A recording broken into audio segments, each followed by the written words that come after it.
Hey everybody, Cowboy Tim. I got the camera started a little bit too late, but there'll be another view right up here. Coming to you from 7,000 feet above sea level, just out of Williams, Arizona, past the exit to go to the Grand Canyon. 66 degrees outside, glorious TGIF day. Cinco de Mayo, right? Weekend. Look at all those trees. Enjoy them while you can, because they're going to disappear within an hour.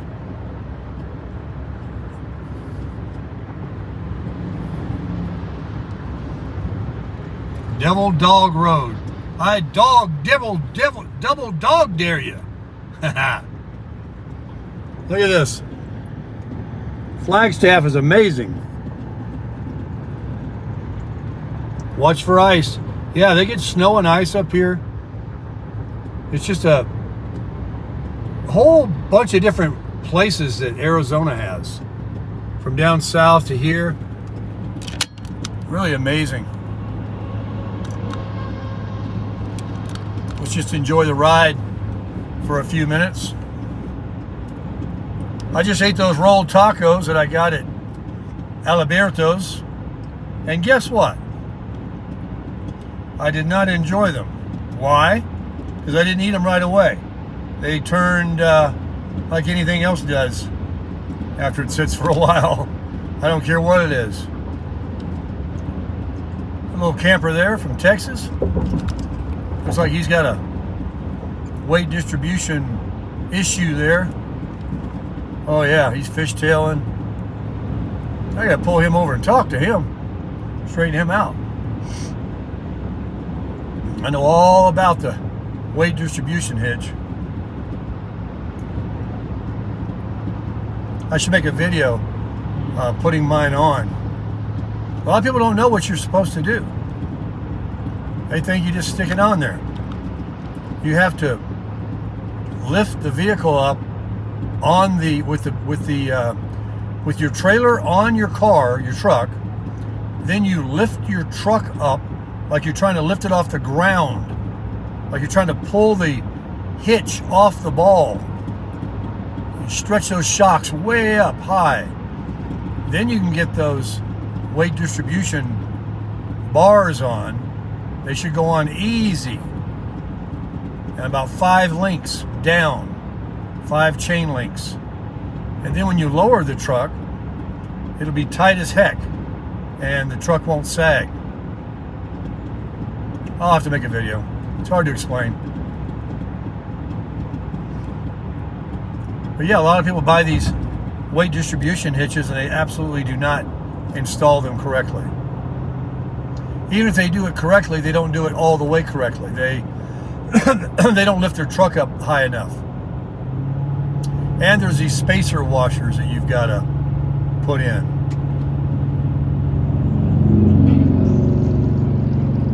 I'm telling you, I've seen these guys for 3 days.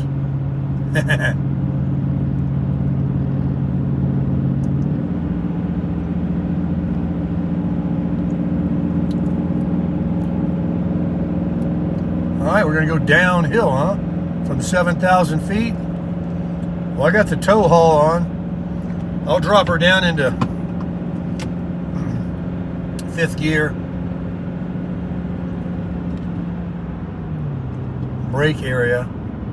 Well, these guys checking their brakes. They didn't think they had them. Maybe they got to do a certain thing to get ready. That'd be scary, wouldn't it? Have no brakes. Look at that. Some gal driving that truck. A lot of gals drive trucks, actually. I see them all the time. So, when you think it's tough to drive a big truck like that, or one of those big Class A buses that these senior citizens are driving around in with no CDL license required, think again. They're very easy to drive. All right, let's back it down, Baker. We don't want to get going over 50 down here, I don't think. I'm tapping them, but I don't want to wear them out. Check out that plateau way down there. That's where we're heading.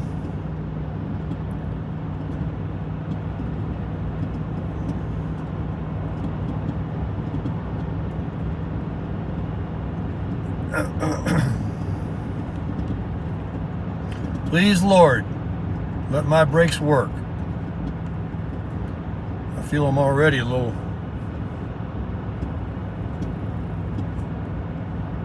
shaking there. 14,000 pounds coming downhill. I'm gonna slow it down to 45. Kind of scary. You know how when your brake rotors shake? I just felt that.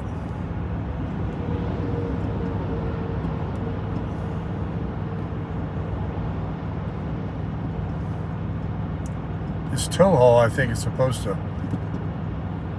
slow me down too. Look over there. Look at that.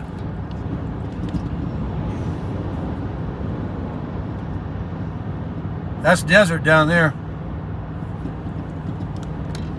Up here is the green, where water and snow and ice accumulate. That's why there's life. I didn't worry about it with the bushwhacker. This guy right here isn't worried about it either. Look at him go. Man. I see people, the way they drive, they act like, you know, nothing can happen. They go around turns fast, downhill fast, uphill fast, behind cars, tailgating. Yeah, folks, take a look. Let me zoom out for you. There we go.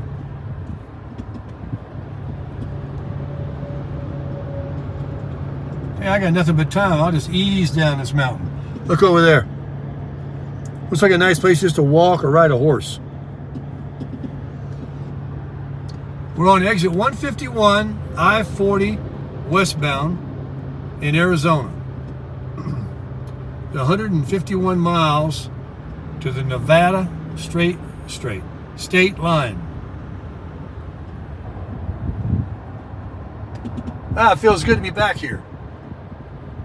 I went through a lot of mental thoughts when I first took off, because you know, I left my my place in Jacksonville, and then I got chased by tornadoes and stuff, and I drove all night. I was fatigued, and my mind was playing games on me.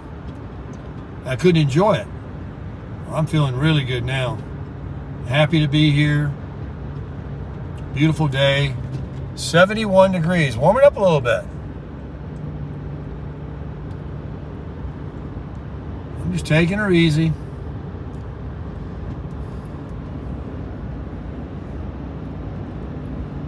Running about 49 miles an hour. We got a beautiful country, don't we, folks?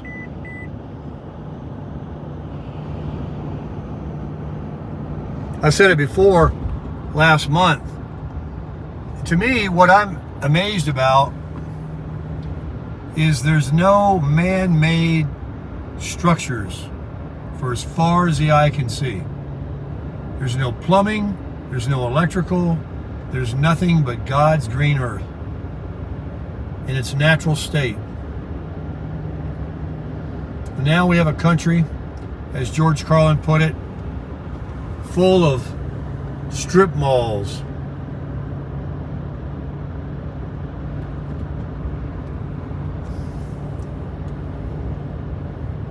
We paved paradise and put up a parking lot.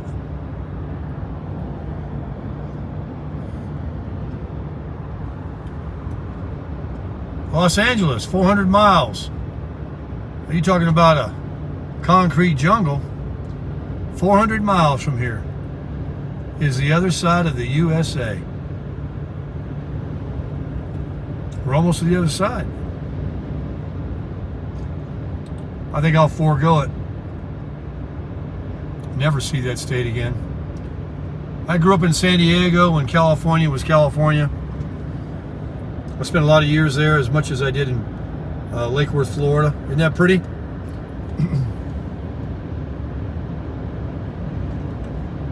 I sold cars there, got married there. My daughter was born there.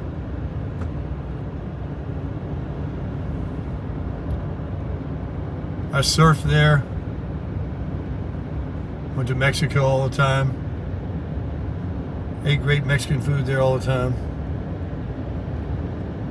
Another great Mexican dish I never talk about much, it's right up there with my carnitas, is fish tacos.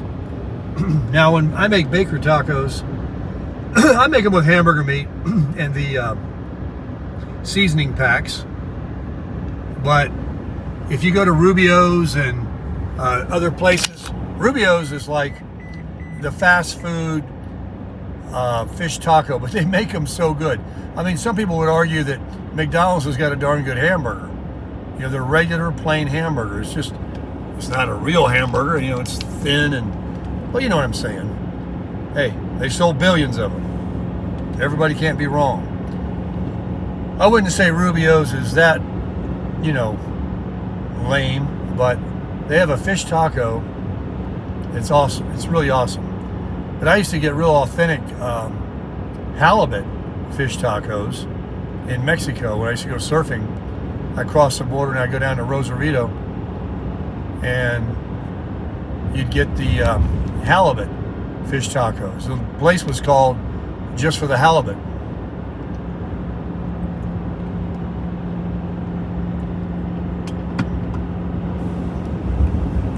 Fish taco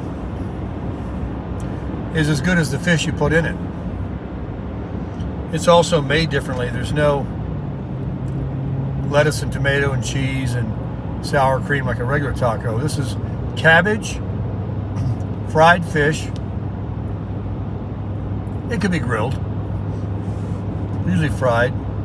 Some cabbage, and it's some milk and mayonnaise mixture of this white dressing that is tossed on. Then you can add a little hot sauce if you like. They're really good. You ever get out to California, it's a big chain. Just look up Rubio's. They everywhere. You know, I might have to get myself a hot dog here in Bullhead City. You know what I saw? Look at that rig. What I haven't seen since California years ago. You guys know about Der Wiener Schnitzel? Man, they're like these little tiny hot dogs. You can eat about 3 or 4 of them if you're a pig like me. But you can eat a couple of them at least. And the menu, you're talking about an eclectic array of hot dogs. Every imaginable sauerkraut, chili dog, mustard dog, ketchup dog, dog. I mean, you know, 1.9. I've seen a few of these now. They're kind of an Arizona thing, like a Quick Trip gas station or something. 1.9. But yeah, Der Wiener Schnitzel, onion dog, ketchup dog, any kind. And there's these tiny little wieners in bun, like a couple of bites, and they're gone. You eat another one. Look at this. This reminds me when you're getting into the wine country in California, right before you get to Big Sur, without the desert bushes on there, but that blonde grass, you see a lot of that as you approach the wine country. Right before I get into Big Sur. I got a memory like an elephant. I've crossed the country so many times.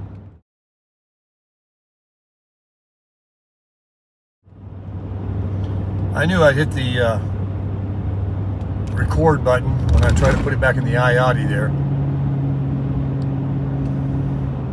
All these big gas station truck stops try to impersonate one another with that green and red neon high pole sign you can see from a mile away. And you go, oh, it's a Pilot. Oh, it's a Love's. Ah, it's a 1.9. What's a 1.9? Hey, I'm saving 10 cents a gallon. Thank you, Mr. Allen. I was getting a nickel off at the Pilot, but sure enough. Now, here's what I discovered, folks, and Allen. I had to go in because it wasn't reading the barcode. And it read it right away when she scanned it. And I had to tell her, how much you want? I said, I'll put $40 on my card, and if they don't take it all, it'll just go back on my card, right? Yeah, okay. So I got to go inside to do that. Well, there's a little barcode, on the app. So I go buy gas again, 25 minutes ago. I get up to the pump, and I'm scanning it because the lady back at the last place is trying to tell me the orientation that I have to hold my phone. I'm trying to explain to her, lady, it read it both ways, but it kept saying, can't read your code, or code doesn't work, or you're SOL. Well, here's the secret. And I knew it on the first time, but I didn't do it because I didn't want to miss my dime discount. You must scan your credit card first. And then it will prompt you to say if you got some kind of coupon or barcode or special number. And then you can scan your phone in any orientation. That red light will pick it up in a heartbeat. And you get 10 cents. You know how I'm so regretful I didn't do that last month? There's no telling how much money I would have saved buying 38 gallons. Well, that's how much I hold. 30 gallons at a time. 30 times 10 is $30. $3.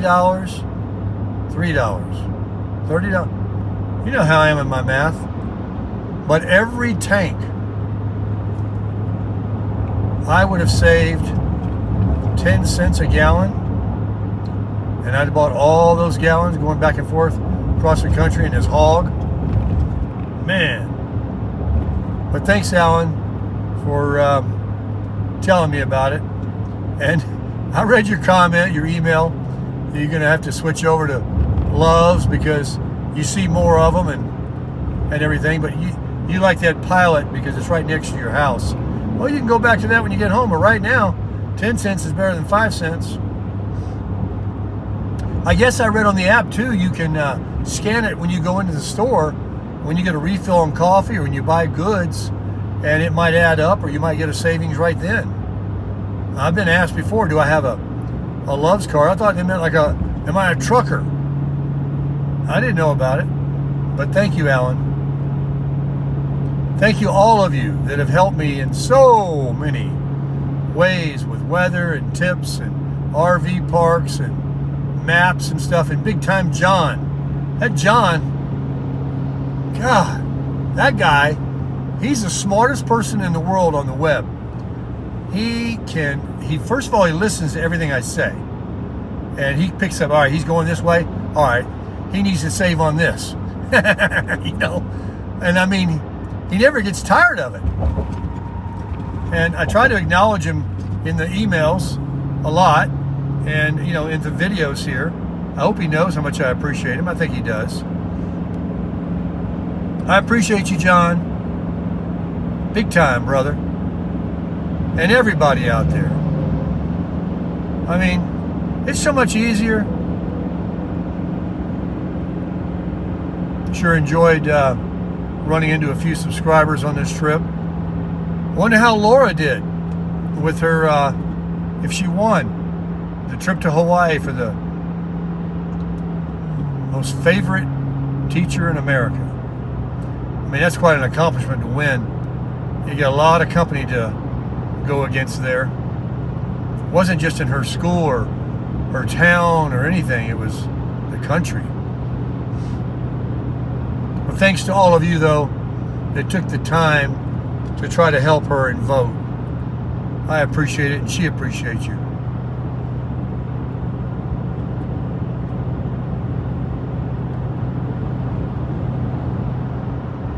Of course, Shane, invited me to stay that night. Parked the camper next to the house. Others have invited me. Others that reached out to me, but I was already through Oklahoma and other places that wanted to, shake my hand, meet me, have a cup of coffee, a meal, stay at their house. So many of you are so generous, so kind.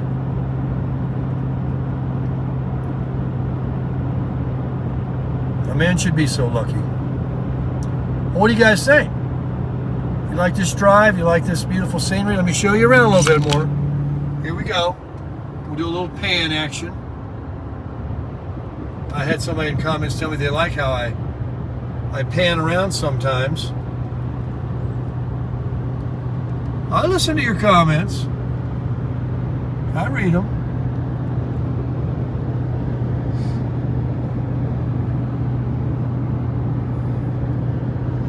At that one lonely Geronimo hill over there. That's where Geronimo sits.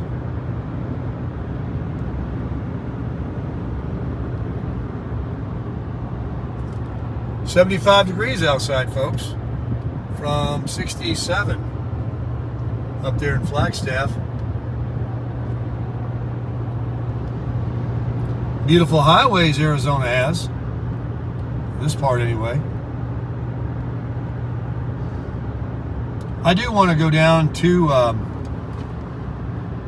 don't know why I'm saying this, Phoenix, certainly Tucson, and cowboy up down there, have some carnitas, drive around. Old Tucson is a little mountain town way up high. They have cowboy shootouts and stuff, gunfights. I used to film the High Chaparral there. I went there one time, and I was a very young boy. Isn't that funny how certain things in your mind you don't forget? And yet it was like yesterday. It just makes me always remember. I remember when I was younger, much younger, that life did seem like it was crawling. That it was taking forever. That certain things couldn't come fast enough. Things took forever. It was dragging its feet. And then you always hear people say, "Oh, live your life, enjoy your life, because it goes by fast." You're like, I don't see it going by fast. And then you wake up one day and you draw on your Social Security. And you have an eye that's got an issue. You got a hip that's got an issue. You got this or that.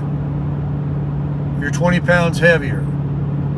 You feel like if you jump off the tailgate of a truck, you're going to get hurt.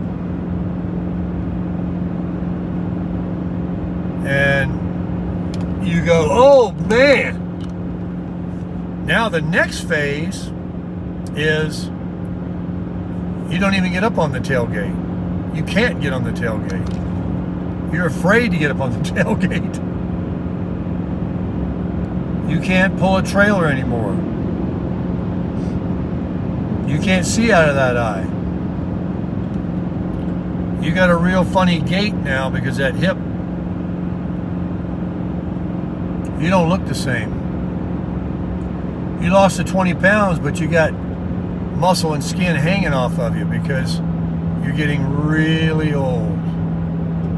And you're living, but you're not living. You're glad to be alive, believe me, but you wish you could go back 50 years, 40 years. You wish you had a do-over on certain things. You say to yourself, man, I should have done that, or I should have took that trip, or I should have this, I should have that. I should have grabbed that sweet little thing and made her mine. I should have stayed with that guy. Look at me now. Shoulda, coulda, woulda. And don't blink, folks, because that's what's coming. Now, here's the positive side. It doesn't have to be a shock, a surprise. All you have to do is realize that life is time, life goes by. We're nothing but a mist here for a little while and then evaporate. So make the best of it. Look back in life when your skin and your muscles are hanging off of you and you're afraid to get up on a tailgate or can't. You're sitting in a chair drinking Geritol and you're saying to yourself, let me tell you some stories about what I used to do. I got no regrets. I used to do this. I used to do that. I went here. I went that. Oh yeah, I saw that place. Look at this. Look at this. Now look at that shape. I'm visioning a stingray. There's the head and the big fins on both sides. Big manta ray. Look at those hills popping up over the horizon. Look at Geronimo's place popping up over the road there. The changes of the views are every 100 yards. You have one tree.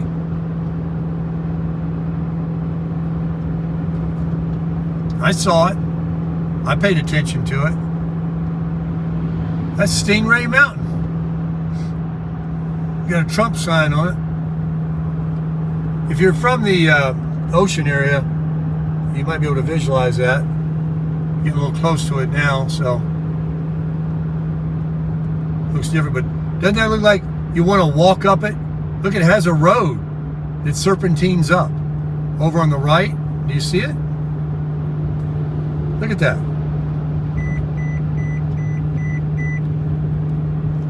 Oh, Trump, he's got him a semi out here. Well, that's somebody else's semi, but they put that up. Look at that, man. That's cool. Makes you want to walk it over there. Makes you want to ride a horse around over there. Nice, easy grass. Looks like it'd be easy on the horse's hooves. You can go anywhere on a horse. You know that, folks? Who out there has rode a horse? Who out there hasn't rode one in 100 years? But have rode?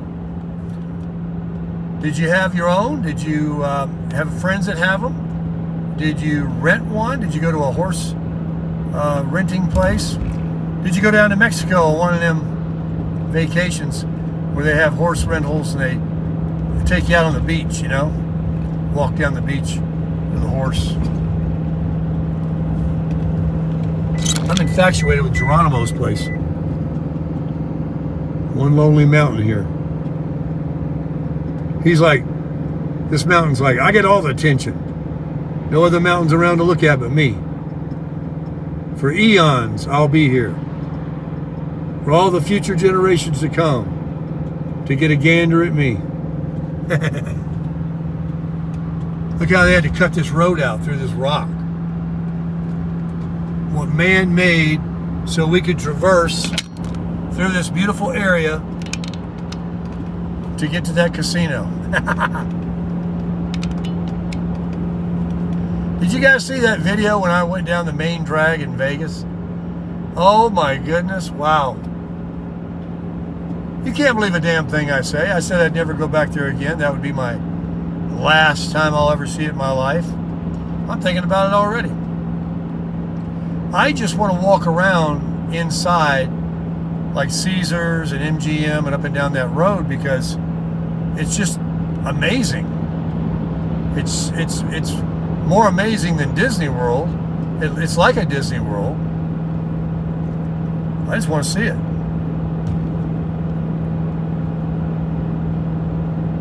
I got to figure out a better way to park. Dean, my one subscriber, he watches all the videos. He told me when he was watching me go down that main drag, and I was saying, I'm out of here. This is too many people.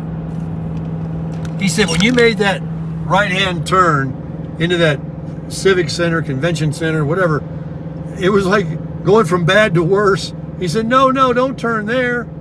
Here comes a police. There he goes, right there, moving fast.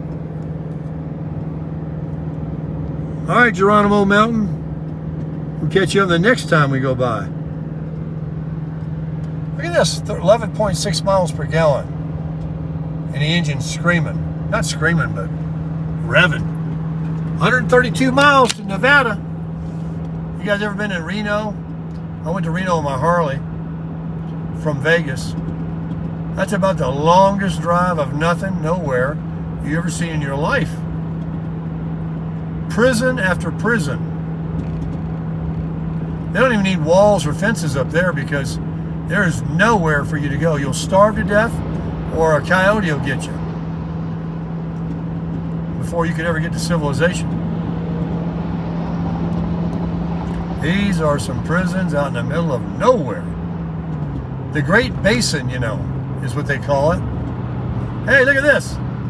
Oh, I thought it was the same camper as mine, same colors. There's no shortage of people with RVs, and there's no shortage of people with 21 and smaller. I haven't seen in these big hills too many biggins.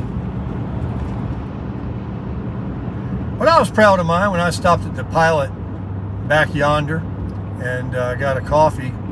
I was walking back to it, looking at this beautiful tundra, how the colors and all that kind of matched the Crasher. And the Crasher was this big, mighty, but not, you know, an albatross, but big and mighty, tall. You can tell it's got a high ceiling in it. Some of these ones you see them going by me, they look low. I mean, that's good for aerodynamics, but they have that low ceiling, and when you're on the inside of them, you feel cramped. They don't have that roomy feeling. I tell you, folks, I'm sorry. I hate to be biased. I've been in a bunch of RVs at shows and stuff, and this floor plan I have is probably the best floor plan I've ever seen. And I'm proud to own it. I am proud to own it.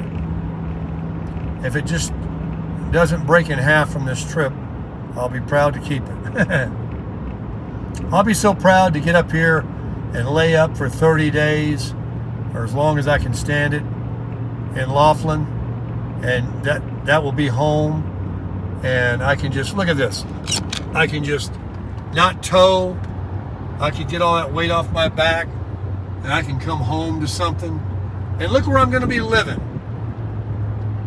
On the Colorado River, both Arizona and Nevada, and the best Mexican restaurant in the country, Walmart, Planet Fitness, casinos, coolness.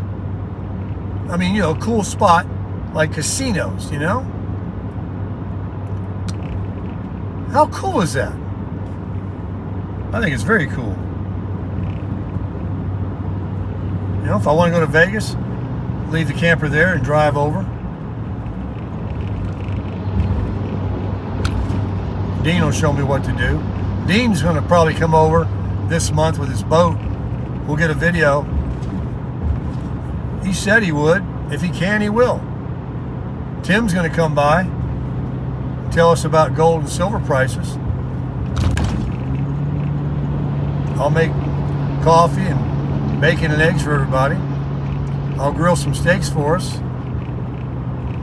We'll get our camp chairs and sit out under the awning. We can extend the 19-foot awning I've got. Kick it in the shade. It's going to be great. And I'm only 150 miles from all that happening. So let's get this one uploaded. I talked another 20 minutes after the video stopped. I hope you enjoyed the scenery there of this beautiful area of Arizona, this high country. 73 gorgeous degrees outside. May 3rd, 2024.